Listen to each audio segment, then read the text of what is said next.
everybody was out on Sam Darnold after the way he ended the season with the Vikings last year. Had a terrific season with the Vikings, did not end well. Seattle signs him to that 3-year deal.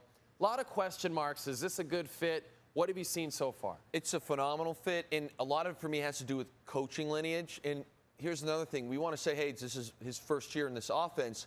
Clint Kubiak, the offensive coordinator for the Seahawks, was in San Francisco in 2023, and he was the pass game coordinator, and Sam Darnold was a quarterback that season. So it's not all new terminology. That he knows his offensive coordinator. And you watch Sam here. He's a pocket guy, and he's going through progressions.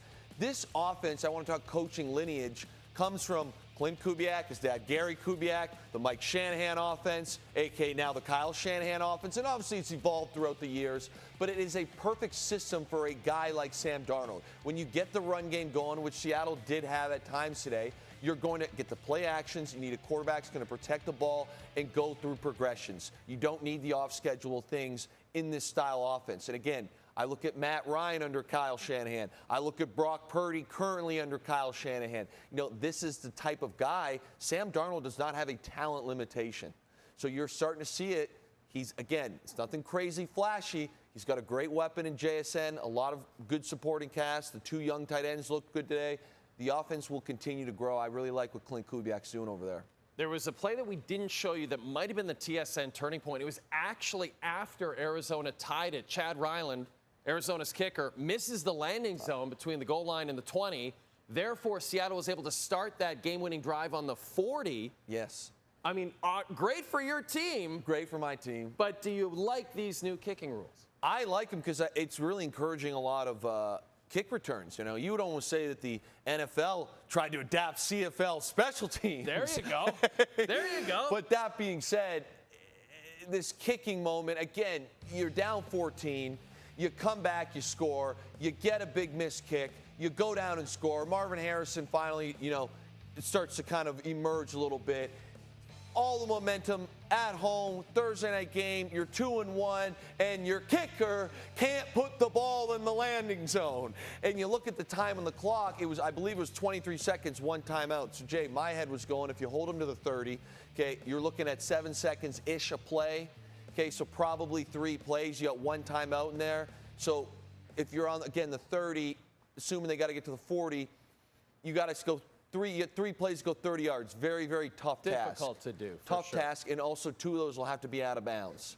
So now all of a sudden you bump them to the 40. It's 1 JSN catch. You still have the timeout. You run. It's bad situational football. And again, I've said this a million times on the show. You've heard me say it. It's a tough pill to swallow when you go against a tough defense like Seattle, because they are a very good unit. And you end up coming back, you do all these great things, you tie the game, and you expect your kicker to be able to put it in the landing zone. Not short of the landing zone, in the landing zone. It is 20 yards. And it jams you. It jammed them. The Cardinals, on the other hand, were hearing boos. I mentioned it. Like going into the half, you could hear it on the broadcast. The home fans booing their team. They've really never figured it out there. And Kyler Murray, as the #1 overall pick, has never completely figured it out. Marvin Harrison Jr. comes in. A lot of questions. And that first half was a disaster. Now, he was great in the second half. Yes.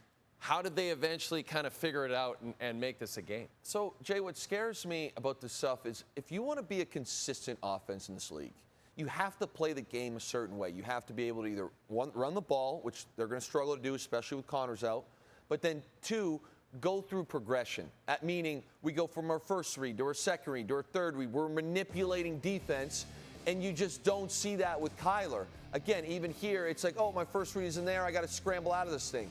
Now, Marvin is not open on some of these as well. But you ask me how they changed it in the second half, and the reality is it's nothing special other than just pure talent.